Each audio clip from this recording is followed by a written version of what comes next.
Sir, ஒரு விருது அப்படிங்கிறது ஒரு வேலையோ இல்லை ஒரு சமூக சேவையோ எந்த துறையாக இருந்தாலும் சரி, அதில் அந்த விருது வாங்குறப்போ அந்த உத்வேகம் எப்படி இருக்கும்?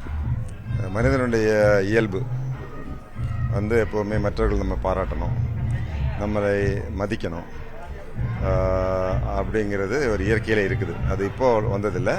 அது பல 100 ஆண்டுகளுக்கு முன்னாடி மனிதர்கள் ஆப்பிரிக்கா அந்த கண்டத்தில் மனிதர்கள் இருக்கும்போது, அப்போது மனிதர்கள் அவ்வளோ சக்தி வாய்ந்தவர்கள் கிடையாது. இந்த உலகத்தை அவங்க கட்டி ஆளலை. அப்போ சிங்கத்தை மாதிரி, புலியை மாதிரி, யானை மாதிரி மக்கள் கூட்டம் கூட்டமாக வாழ்ந்துட்டு இருந்தாங்க. அப்போ ஒரு கூட்டத்தில் இருக்கிற 50 பேர் இருக்கலாம், ஒரு 200 பேர் இருக்கலாம். குறிப்பாக அந்த கூட்டத்தில் இருக்கக்கூடிய ஒரு நபரை அந்த கூட்டத்திலிருந்து அவங்க மாற்றி விட்டாங்க அப்படின்னா, அந்த ஆளுக்கு அதாவது அவருக்கு அங்கீகாரம் இல்லாமல், அவர் நேசிக்கப்படவில்லை, அவருக்கு மதிப்பு இல்லை அப்படின்னா அவரை விட்டுருவாங்க. அப்படி விட்டாருன்னா அவரை சிங்கமும் புலியும் போய் சாப்பிடும். அப்போது அந்த கூட்டத்தில் இல்லைன்னா அவர் இறந்து போவார்னு அர்த்தம். ஸோ சமுதாயம் நம்மளை சேர்த்துக்கிடுது, நம்ம கூட அன்பாக இருக்கிறாங்க, நம்ம இந்த சமுதாயத்தினோட அங்கம்தான், நமக்கு இதோட இடம் இருக்குது அப்படிங்கிற ஒரு நிலை தான் இந்த விருதுகள் அல்லது பாராட்டுகள் குறிக்குது. அதனால அது ஒரு இமோஷனல் விஷயம். அது உணர்வுபூர்வமான ஒரு விஷயம். குழந்தைகளோட நம்ம பாராட்டணும். பெற்றோர்கள் ஒன்றும் செய்யாத சின்ன விஷயம் பண்ணால் கூட பாராட்டணும். 50 மார்க் வாங்கினா கூட அதை வெல்டன்னு சொல்லணும். ஸோ அந்த வகையில் இது ஒரு நல்ல குட் ஃபீலிங். இது போன்ற ஒரு நல்ல செயல் தொடர்ந்து நம்ம செய்யணும் அப்படிங்கிறதுக்கு இது தூண்டுதலாக இருக்கும்.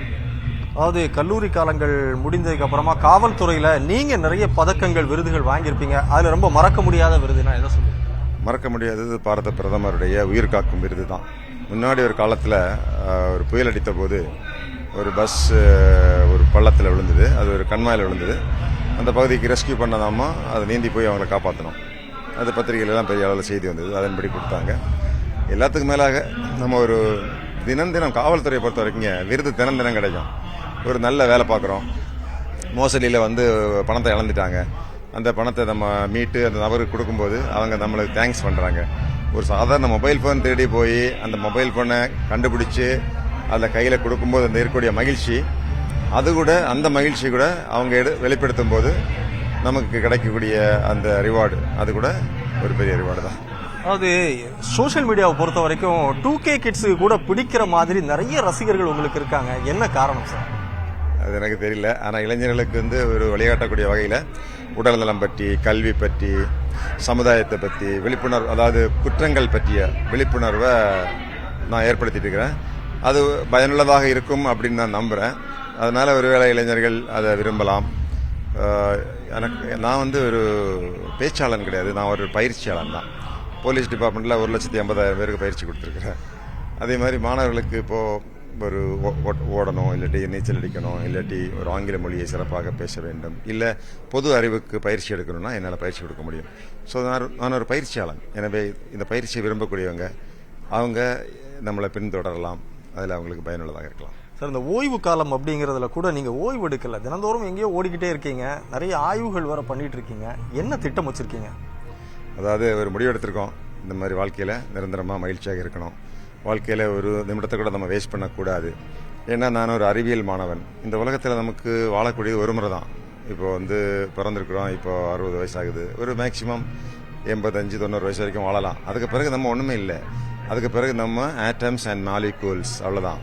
அதுக்கு பிறகு ஒரு பெரிய வாழ்க்கை இருக்குது, நம்ம இன்னொரு பறவை எடுப்போம்னு நினைக்கிறதெல்லாம் மிகப்பெரிய, அதுக்கு எவிடன்ஸ் கிடையாது.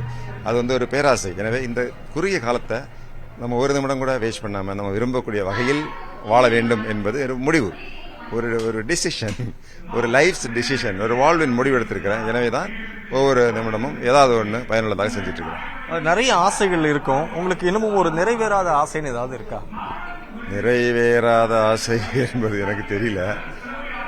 இருக்கலாம். ஒரு காலத்தில் ஒரு டாக்டர் ஆகணும்னு நினச்சேன், அது நடைபெறலை. ஆனால் காலப்போக்கில் அது ஒரு பெரிய குறையாகவும் தெரியல. அதை நினைக்கும் போது கொஞ்சம் மனசுக்கு கொஞ்சம் கஷ்டமாக இருக்குது, டாக்டராக முடியலையே அப்படின்னு. ஆனால் அதே மருத்துவக் கல்லூரியில் என்னை பட்டமளிப்பு விழாக்கே கூப்பிட்டுருக்காங்க, சிறப்பு விருந்தினராக. அப்படிங்கிற போது ஒரு வாழ்க்கையில் ஒன்று நம்ம தொலைச்சிட்டோம், இழந்துட்டோம் அப்படிங்கிறது ஒரு வகையில் நல்லது தான் அப்படிங்கிற மாதிரி முடிவுக்கு தான் வர வேண்டியிருக்கு. ஸோ நினைக்கிறவன் கிடைச்சதுன்னா கிடைக்குது, இல்லாட்டி அடுத்தது அப்படின்னு சொல்லி தான் போயிட்டு இருக்கிறேன். அதுதான் நம்மளோட வாழ்க்கை தத்துவமாக இருக்குது. நன்றி சார்.